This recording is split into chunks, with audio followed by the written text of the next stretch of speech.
this land. My work is finished. My work is finished. The angels command.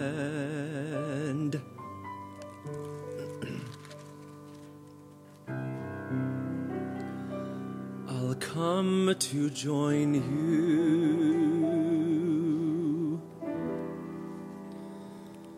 Reach out your hand and I'll be flying home. Straight into your arms,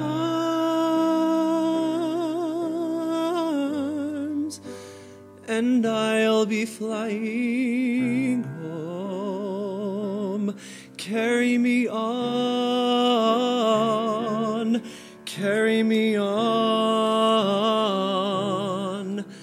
and I'm flying home.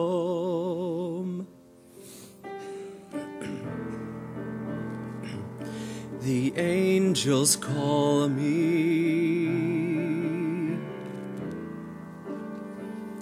to shut the door. We're almost touching, almost touching. Just 1 minute more.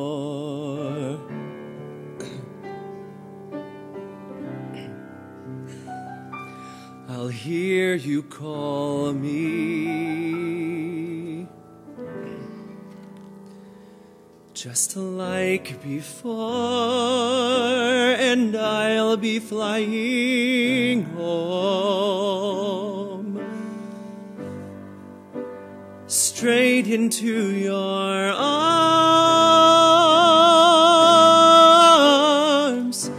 and I'll be flying home. Carry me on, carry me on,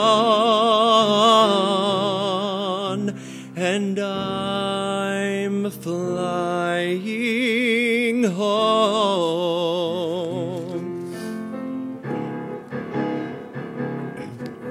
Flying home, I am flying home. Carry me home, straight into your arms. Flying home, I am flying home. Carry me on, carry me on, carry me on, carry me on, carry me on, carry me on, and I'm flying home.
Have you been born again?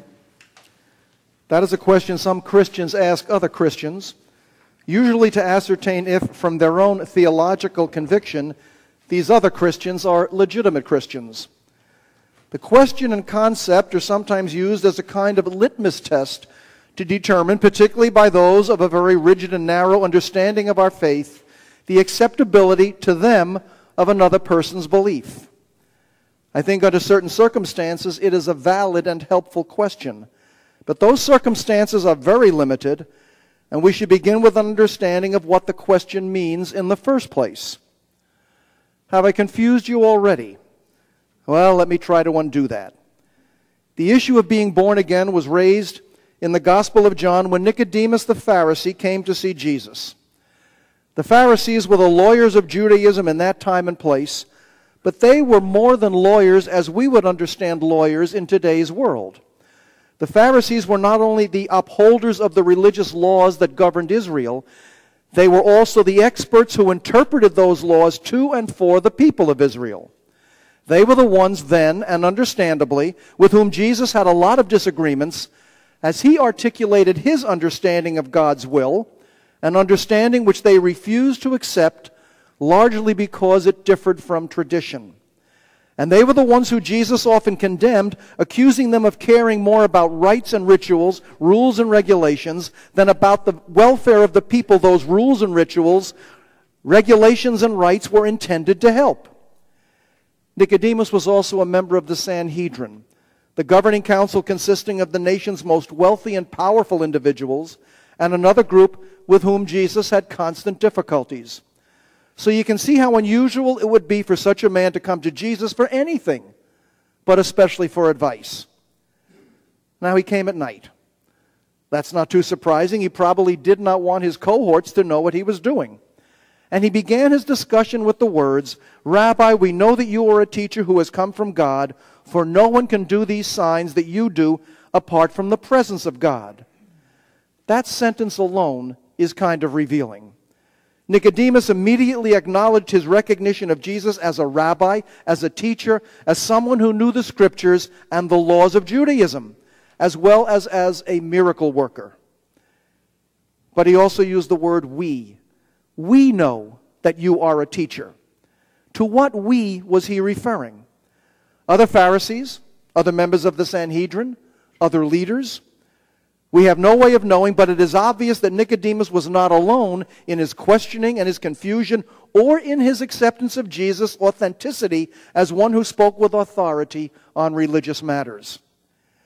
Jesus apparently tuned into what troubled Nicodemus, indicated that one must be born from above if he or she wants to see the kingdom of God. Nicodemus then wondered how one could, if you will, be born again. How could a person be born after growing old? Could one re-enter his or her mother's womb for a return trip? Jesus quickly indicated that Nicodemus misunderstood what he was saying by turning this rebirth into a physical process. Jesus was talking about a spiritual phenomenon through which one is changed. And as with the wind, nobody can determine exactly from where such an agent for change comes or where that change will take him or her. Nicodemus at this point expressed his astonishment, and Jesus, not particularly impressed by the Pharisees as a whole, asked him rather pointedly, "Are you a teacher of Israel, and yet you do not understand these things?" For the second part of this puzzle, we go to the book of Acts and consider the conversion experience of Saul into Paul. Saul was also a Pharisee. Indeed, he was a Pharisee of Pharisees. There was nobody more dedicated than Saul to a strict adherence to his faith as he understood his faith. And Saul was a Christian hunter, one of those who sought and persecuted Christians as heretics and blasphemers within Judaism. But when on one of his trips for this purpose, this time to Damascus, Saul got poleaxed by God. He was suddenly blinded by a heavenly light, by a paralyzing beam, by a mesmerizing vision, you name it, and he fell to the ground. Then he heard a voice, which he determined came from Jesus, accusing him of persecuting him. The trance passed, but when Saul stood up, he could not see, and he did not speak, a condition which lasted for 3 days until in Damascus, A Christian healed him after he converted to the faith that he had been trying to wipe out. And as a result, he became Paul, now as ardent in his advancement of Christianity as he had been in his animosity toward it. And so we arrive at what so often happens concerning the question of being born again. Because of the Nicodemus account, Christians believe that rebirth is required for a relationship with God. Because of the Paul account, some Christians believe that one must have a traumatic and singular conversion experience like that of Paul for this rebirth to be legitimate, and that one should be able to point to exactly when and where and how it happened. I would agree with the first premise about the necessity of rebirth, but not the second regarding the nature of the experience. Let me suggest that for the most part, we become better people, get reborn, if you will, a little bit at a time. At least that's how it happens with most of us. Some have a spectacular conversion experience, but even that is just a beginning, not an ending. Paul did not emerge from his road to Damascus event full-fledged and fully grown as a Christian. That's where and when he started. And he spent the rest of his life growing through other and smaller rebirth events and realizations. So, we take small steps toward greater meaning as we grow in our relationship with God.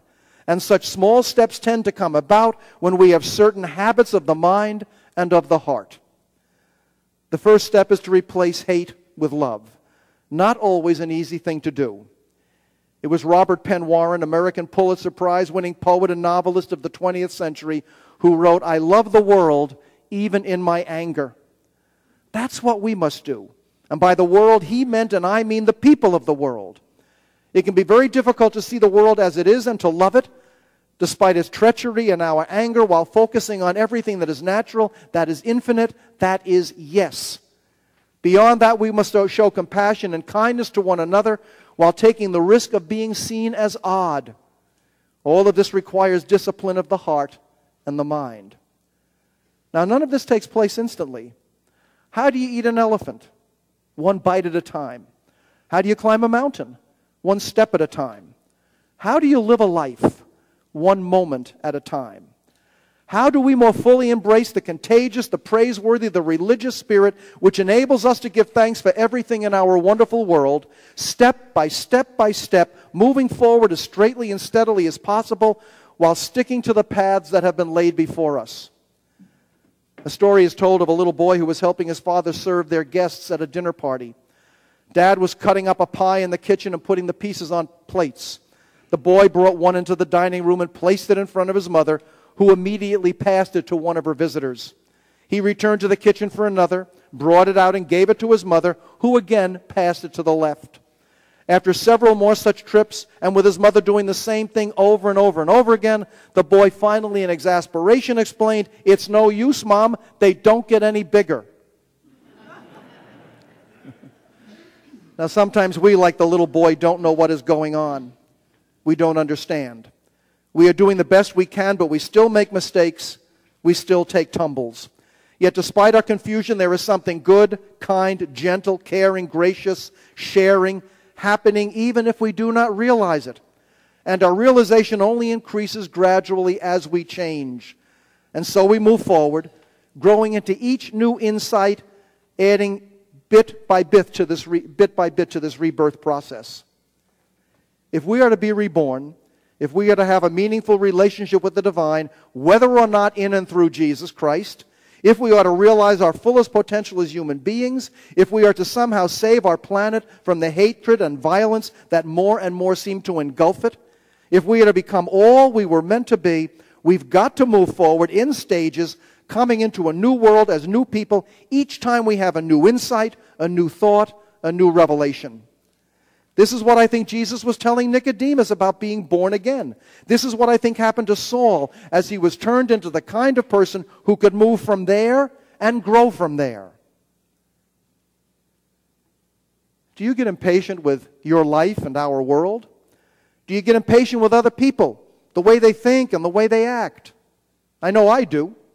But our impatience doesn't get us anywhere. Nothing is going to change overnight, including ourselves. So we've got to discipline ourselves to wait, but not statically wait.